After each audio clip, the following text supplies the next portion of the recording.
Well, Mads, it's lovely to have a chance to speak to you a bit more about your business and just say thank you for taking a bit of time out to spend a bit of time with me and give us some nuggets about your business journey. Could you introduce yourself and tell us a little bit about your company? Sure thing. Morning, Asari. Thanks for having me on. Um, yeah, so my name's Mads. I'm the founder and CEO of the Better Home Company. We started back in 2018. I came from a decade working at a super prime developer in central London. I saw a gap in the market for a contractor or a home services provider that could provide the highest standards of service at all levels, at all potential levels of scale as well. So you're talking about anything from fixing a door handle to building a whole new house entirely. And our sector or market is very much focused on what we call the super prime sector, which does sound a bit crazy out of reach for a lot of people, but the reality is that the super prime part of London is probably the size of Copenhagen. Yeah, So there is a lot out there, and I worked in that market as a customer, as a client for many years at a development company, employing contractors and workers to do all these services from maintenance to, I mean, we we maintain swimming pools in apartments, in penthouses, we fix floating staircases made of glass. It's a real mix. So we're focused on that sector, and there's a gap in the market for that, and that's what we went after back in 2018, and now we're nearly 8 years old. brilliant, fantastic. But your journey has been a fascinating one. I mean, when we initially spoke, it was absolutely fascinating. You took some risks and your journey to get where you are today. Could you share a little bit about that journey? Because I mean, you've done developments, you've done all sorts of incredible stuff in this sector. So I started. I mean, after university, I knew that I wanted to work in property, and I knew I wanted to work in development. So the first thing I figured I needed to do was I needed to understand values. I needed to understand, why is it that something sells or lets for what it is? How do you value a property? Every property is different, especially here in the UK. Um, so I went to work for an agency for a bit, and I was there for 5 or 6 years, and I moved up to becoming manager, and I opened a branch in Kilburn. There's a company called Ludlow Thompson. And I did that for a while, and then I went on to work for a fund that did purchase distressed assets for a bit. At the same time, I started doing my own developments on the side. So the first deal I did was an 80K studio that I bought at the Savills auction, which was was it just behind Angel Tube Station in Highbury. Bought it for 80, spent 40, and sold it for 180. And it all started from there. And then there were houses in Dulwich and etc. And then I probably moved into. I was a founding partner of a development company, the one I worked for 10 years. I wasn't a shareholder there, but I was a head of development, and I later became 5 years later I became MD. And we were there for 10. Well, we had 10 years, and we did over £100 million worth of developments in those 10 years. All sorts around. We did around Belgravia and Mayfair and St James and Chelsea, and then I did my own. I continued my own developments. I did three up in Primrose Hill. Yeah, it just went on. It went on. So there's a lot of, so I mean, it's like a very broad range of experience in property that's led me to where I am. And I think people like working with us because we've played roles on all sides of the table. So when we're working with developers or clients, I understand their pain points, about the costs and issues and timing and, but real skills like coming from the developer side of the factor, we know how to value engineer. How can we get something to look like that and be like that without actually Mm, spending, our motto is always that at the Better Home Company, we provide an S-class product. Rather than providing a Rolls-Royce or a Bentley product, which costs two and a half times that of an S-class and is arguably not any better. We think we do things that work, that are logical, efficient, professional. There's no pomp or and whatever. I think that's what a lot of clients like, what keeps us winning business over and over Yeah, again. yeah. I like that. We provide an S-Class product. Those who don't know about cars, by the way, Mercedes S-Class, pretty lovely car. One of my favorite cars of all time. And as you said, very classy, very high quality, but not ridiculously expensive. It's a So hundred. I mean, it's a 100 grand. It's a 100 grand limo as opposed to a 250 grand one, yeah, which you just got a base. You got a bit. The carpets are a bit thicker, and you got an umbrella. You got an umbrella in the door. that's right. Exactly. Yeah, which is a novelty, but in the scheme of things, not that important probably to most people. Correct. Correct. Um, And it's also, interesting. you have to respect ultimately as well that for people, it's their home and they love to, and we've worked for three different royal families, and we work for the number of billionaires that we do repeat jobs for. So I'm talking about people. I mentioned that because money is not the first priority for a lot of these people, but Yeah, ultimately it's about respecting that respecting, because people are spending millions.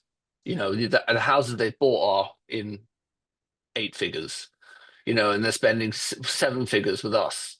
And then they've got all their fees and tax duties and stamp duty costs and consultants and everything. So, and ultimately, at the end of the day, it is an investment. It yeah, is an yeah. investment, and you have to respect that and make sure they get a return on their investment. No, 100%. So, in terms of where the business is now, is there such a thing as a typical day for you? I try, and there isn't, and that's a good and a bad thing. At the moment, for example, we're doing a house in Portugal for the world's most famous footballer.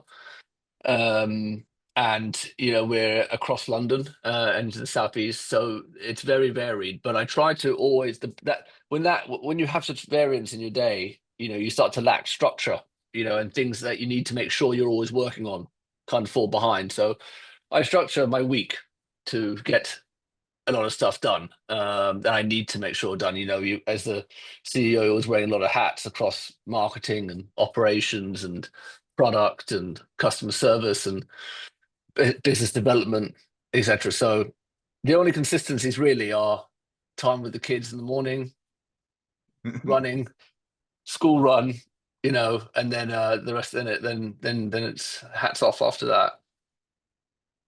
Do you have a long day? I'd say that I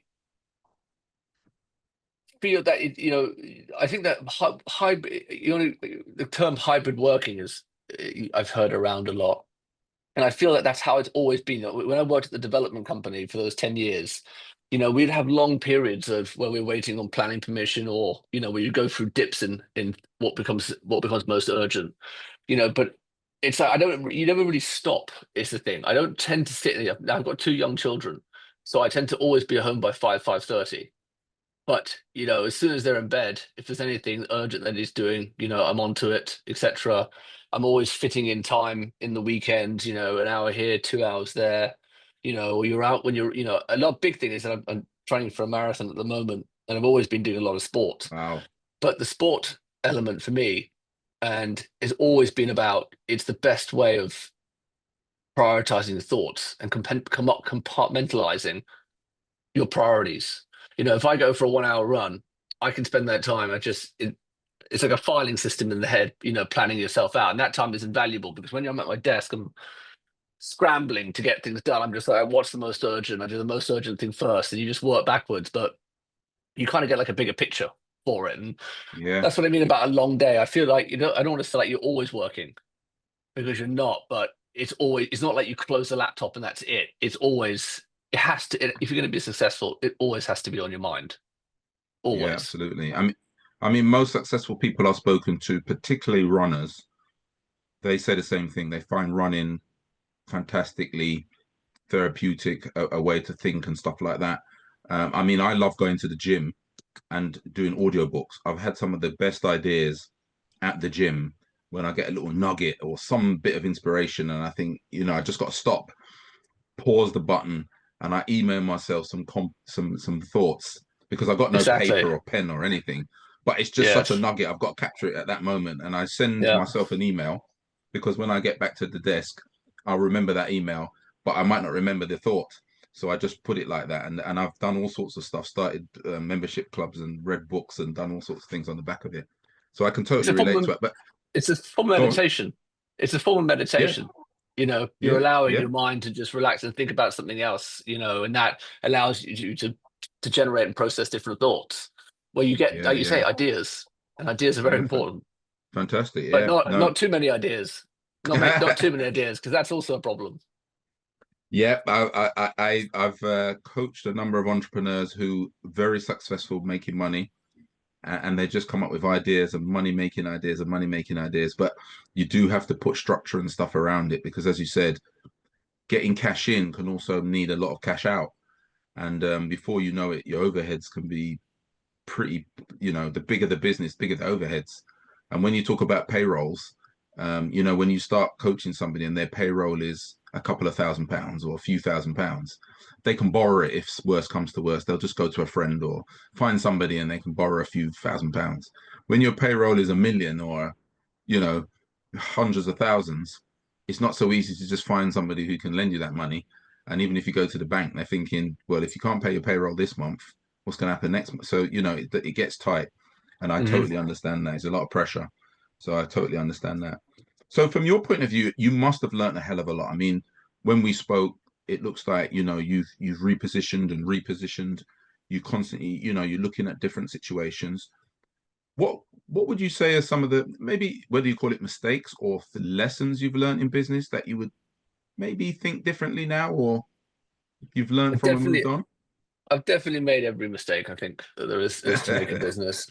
But for me, the biggest mistakes that I've made is trying to do too much at once. As a Yeah. business, we've had to pivot so many times. We started 3 years before COVID, and then went 3 years, through COVID, and then coming out of COVID. So that we had to pivot a lot during that process. But at the same time, when we were scaling, I was always trying to introduce this new membership programs, new etc. This, and it's like you can only do so much, and you have to put those money making ideas aside and really focus on what you're doing. I mean, for me, if I decide we're going to do something, I'll have it actioned and on the way up by the afternoon. Which is good in some cases, but it hasn't had the thought for it, hasn't had the planning for it. Hmm. That's something that I'm too action orientated, and it's like it goes down to another mistake, which is sort of prioritization. If you're spreading yourself too thin, there's no way that you can spend time where it really matters, because it's always going to take you more time than you think.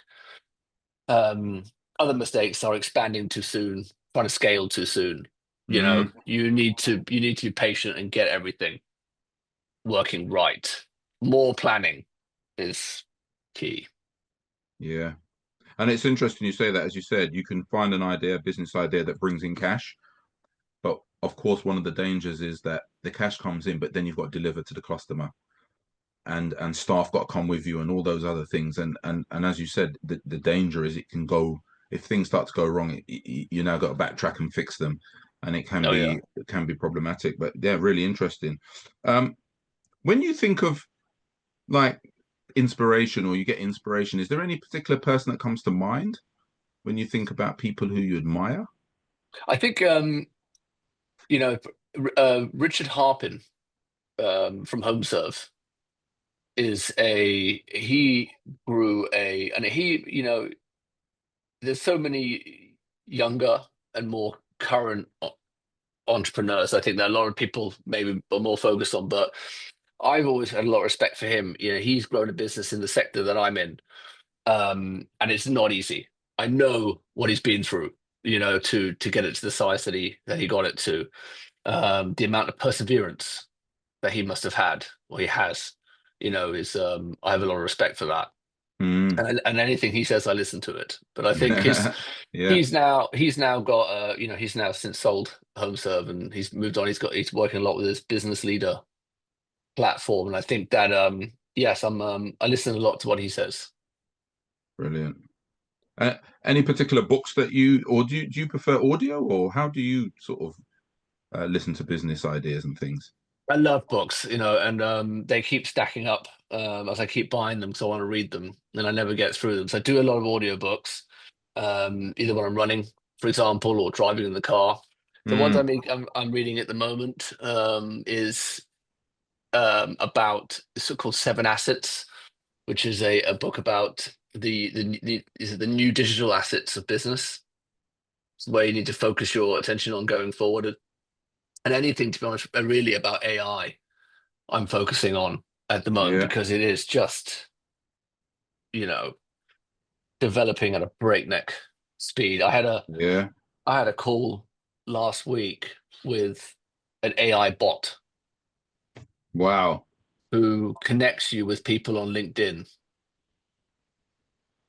that is crazy. I mean, And you knew you were speaking to, it's not a person. You knew you were speaking to a yeah, computer or whatever. yeah, yeah. Was it was And it people good? say, it was very good. It was very Mm, good.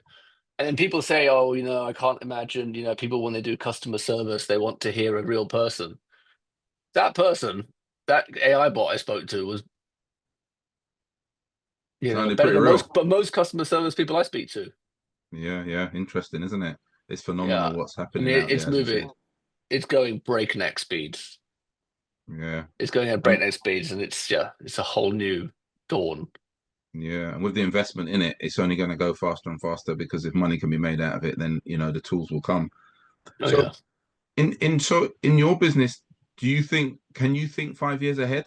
Is that too long a time? What do you sort of how do you sort of think about the future? Well, we are. Yeah. So I mean, we've decided we've grown almost 300% on average every year. Wow. It has slowed down at points during COVID, etc. But and I know that's been great, but the profits, the scaling aspect has always been difficult as well, with costs shooting up alongside it. And this year, we've scaled back. We're scaling back this year, um, and we're working with a coach as well to really define what it is we are and what it is that we want to be, and Yeah, which customers we want to serve, and what offering we want to give to those customers. Because we've just said yes to so much stuff, that's been offered to us. yeah, yeah, When the Greece royal family asked you to do this or whatever, it's like it's just resulted in us doing a lot of amazing things. But in hindsight, you realize you got to be focused on where is it you make money, what is it you want to focus on. And I think that if you go out there now in the sort of super prime sector and you say, what are you, who's better home company, people will say different things depending on how we've worked for them, and we need to define ourselves. If you say Pimlico Plumbers, you know what they do. If you speak to someone, and I think we need to. That's what we need to focus. yeah, yeah. Um, and that's our real goal at the moment. And it's interesting that you say that because a lot of people might be watching this and thinking 300% a year. I'd love my business to grow 300% a year, but they don't always appreciate that, as you said. But costs were growing, and also sometimes, as you said, you take on work because it's there and it looks the right business, but it could take you in different, as you said, take you in different places that maybe in Yeah, hindsight, maybe it's not the best, it wasn't the best situation. So it's and quite interesting you say that. Yeah. not just cost, risk. Yeah. Yeah. You got people that underestimate the factor of risk. Things all the way through 2024, like I mentioned, our revenue would be going from about our in and out would be swinging every month would be swinging from 600K to 1 million, Mm, depending on what's happening. And when you've got that kind of that amount of money coming in and coming out, and those swings for how it works, depending on what stage of the project you mm, are, it doesn't yeah. take much of a fly in the ointment to cause you very big problems. And when you have those problems, it costs money to fix them.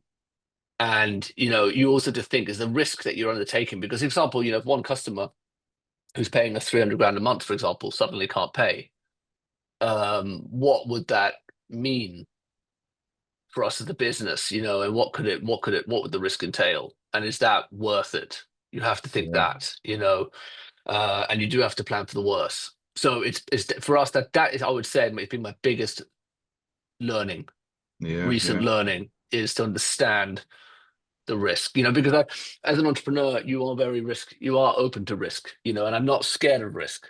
And, that's why when you take it all on, but you need to always look back and think, is that acceptable? Yeah. Yeah. One of the other challenges to explore is staff. Mhm. There's lots of discussions around, incentivizing and how do you get the best at people. There's lots of people writing about in post-COVID, we have an interesting challenge with people.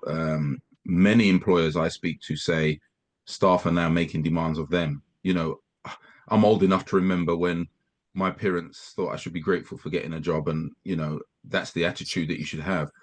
People are going to interviews now saying, or not going to interviews now by saying, well, if you don't offer me, if I can't work from home 5 days a week, I'm not even going to come for the interview. Or I don't want to take the job unless I can work from home, or I want these conditions and those conditions. I just wonder how you find, if you, particularly if you do have professionals who are quite strongly qualified, how do you find the juggling of those kind of issues?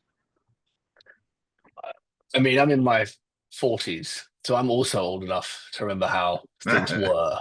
And hiring staff and building teams has been the single hardest task that I've undertaken as Mm, a part of this journey. During my years as worked at a development company, we would employ about 300 different trades and subcontractors and suppliers for each project, but they'd all be contracted. Very simple. You provide us this service for this payment. Building teams is a whole nother kettle mm, of fish. And we're what the sector we're in is hard work. It's hard yeah. work. It's high paced. It's stressful. And so the team is everything.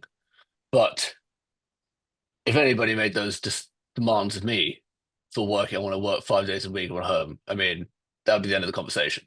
Mm, But we are we are generous. We pay above market prices for our teams. We've for us when team members leave, which is rare. For us to find the right person, train them, recruitment costs, etc., it's far, far higher. So we've always been high payers for everybody. Same with our team. We've got 54 engineers out on site.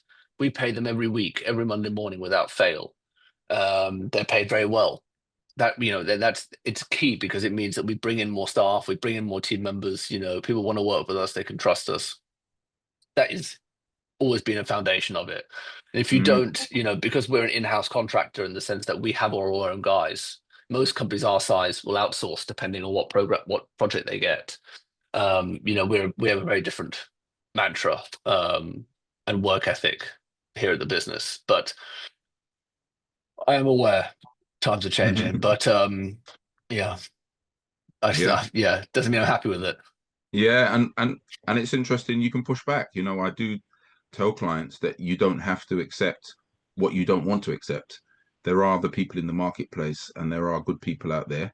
And whilst they may think they've got the pick, you've also got a bit of a pick. If you do the recruitment right, you should have some flexibility about who you take on. And as you Yeah. said, try and train your people to be the way you want them to be, with your values and stuff, which is really interesting.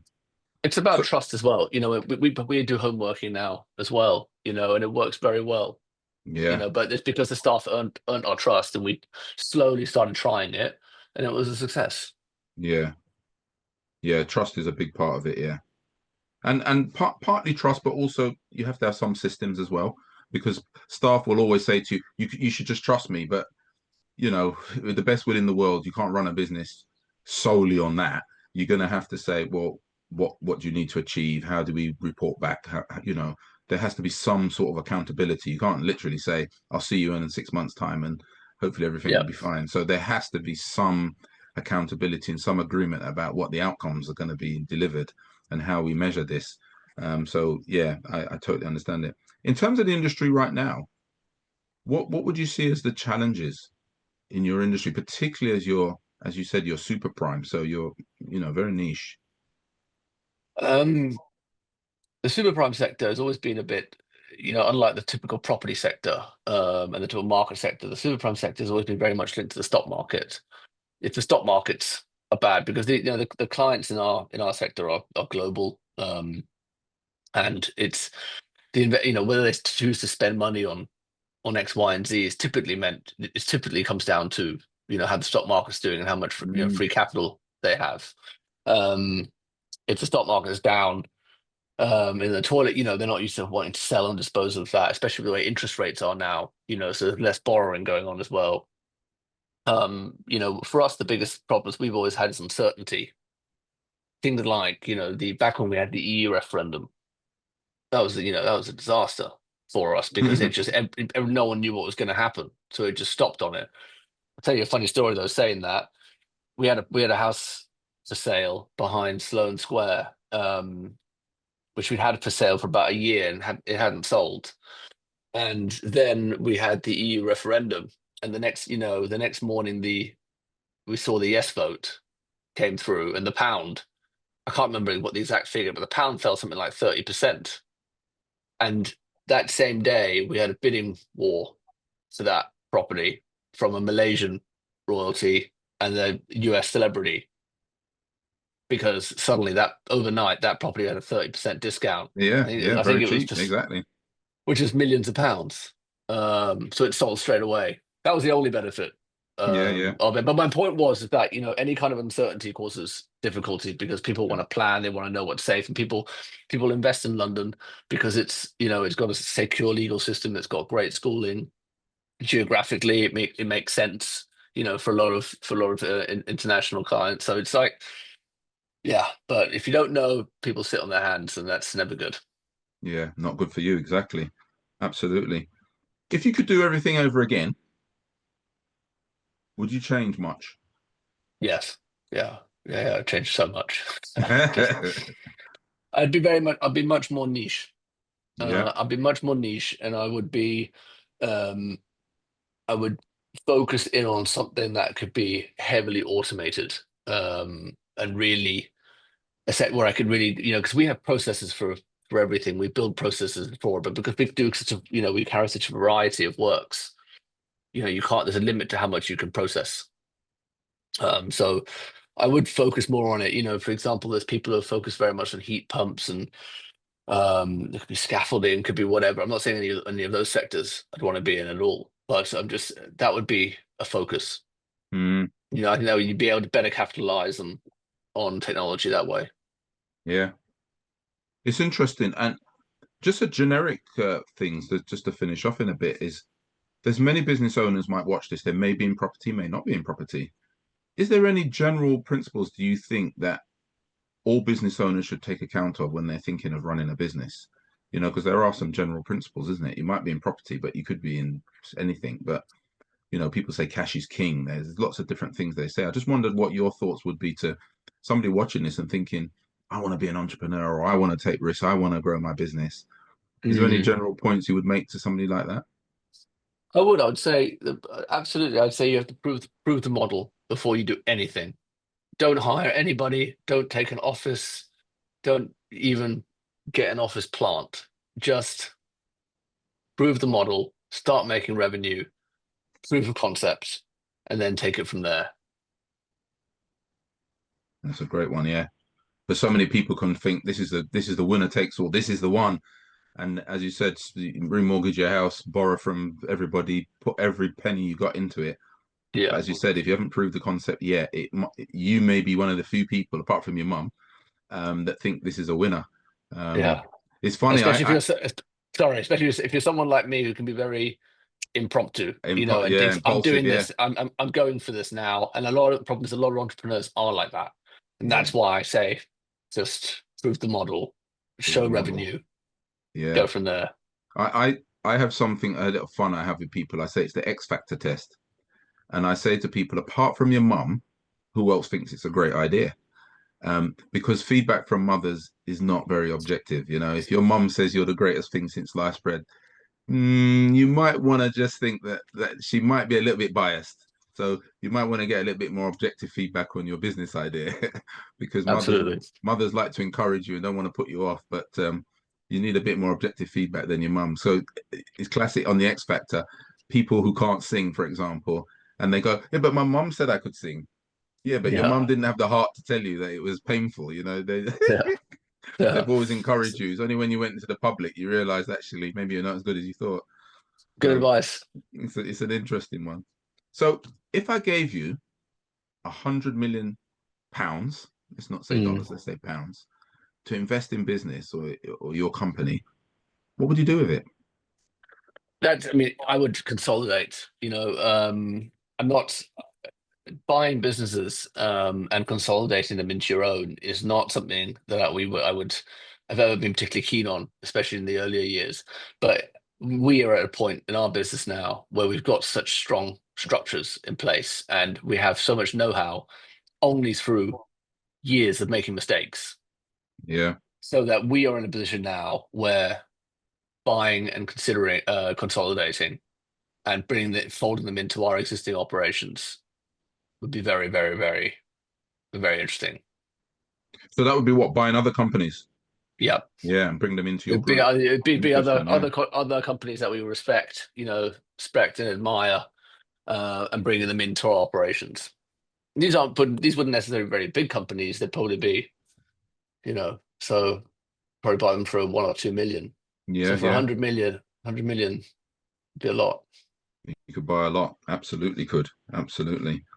So just to finish off, really, this has been fascinating. It's been fast paced and it's interesting interviewing different people, different styles, and this has been really fun. I love the background and I mean, just soft name dropping around billionaires, and most people be thinking, "Wow, I love a client as a billionaire." Do you working with that type of client?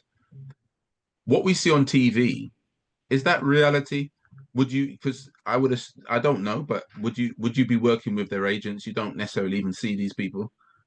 Only ones that I work with the agents are royalties. Everybody else, I am direct on WhatsApp, 24 hours a day, 7 days a week. Wow, No matter what time zone they're in, it's WhatsApp. wow. That's So how it's they only the all royal communicate. people have agents, but the other people they're on first call with you. That's right. Wow, is that demanding? Very, very. You never know what you're going to wake up to. Especially at different time zones, they could be, for them it's the middle of the afternoon, but for you it could be 3 o'clock in the morning or something. I don't know. So Yeah, yeah. Not gonna obviously not gonna get a response at 3 o'clock in the morning, but I'm just saying it's constant. It's which is great. It works both ways. I'll WhatsApp them at any time, so you never. That's just how it works nowadays. yeah, yeah. Well, Emails are. that's the medium that people prefer. It's because 99% of the time people have access to their phone. Um, and as you said, it's an easy way of communicating, especially if you're international. Yeah. It's a brilliant way to communicate. Now, I've used that a lot. I was in South Africa last year, and WhatsApp was is absolutely fascinating. It's so easy to use, and people Mm. don't necessarily know where you are. It doesn't matter, does it? It's it's Yeah. it's, it's just a communication, and people pick it up when they pick up the phone. When they get out. So just to finish off, really, is there any final tips you would leave with any of the listener? I'm assuming most of the people that would be watching this would be either they're pretty keen business owners already with quite a lot of ambitions, but also people who might want to get into business. I don't know, but anything you want to leave people with in terms of thoughts around business? You know, Someone always said to me that you need to listen more than you speak. Um, and that is very important. You just need to make sure you're listening to the right people. And we live in an age where there's so much education available out there. There are books, there are podcasts, there are YouTube channels. If you, whatever sector or whatever you're going to go into, you need to learn and absorb as much as you can. Um, that is what I would recommend. If you're not at the cutting edge of whatever you're going in to do, forget it.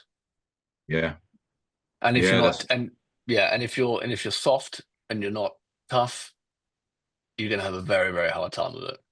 yeah, yeah. Yeah, you have to be tough for this game, that's for sure. A lot of people come to me with all sorts of ideas, and I still remember Mads when I did the X Factor test on somebody. It was only I thought it was light-hearted, but I could almost see the soul of them drain out of their body when I said to them, I just asked the question, apart from your mum, who else thinks it's a good idea? That's all I asked. And you could almost see them, their soul drop out of their body as if to say I was sort of killing their idea. But I wasn't trying to be horrible. I was just trying to say, what work have you done to test this? to make sure that this is solid. Not, people around you and your friends and that, they don't want to, they want to try and big you up and do as much as they can to support you. And they could say anything to support you. Don't worry, if you get into business, I'll support you. I'll put money in, all this sort of thing. But when it comes down to it, maybe they don't. So you Yeah. got to be so careful. But I just want to say it's absolutely been a real pleasure. We got so much in a short time. Just fantastic to learn about your journey, and I'm sure people who are watching this will enjoy it as much as I did. So thank you very much for taking the time to spend a bit of time with me and do an interview. Cheers. Sorry, it's been a pleasure. Brilliant. Thank you very much.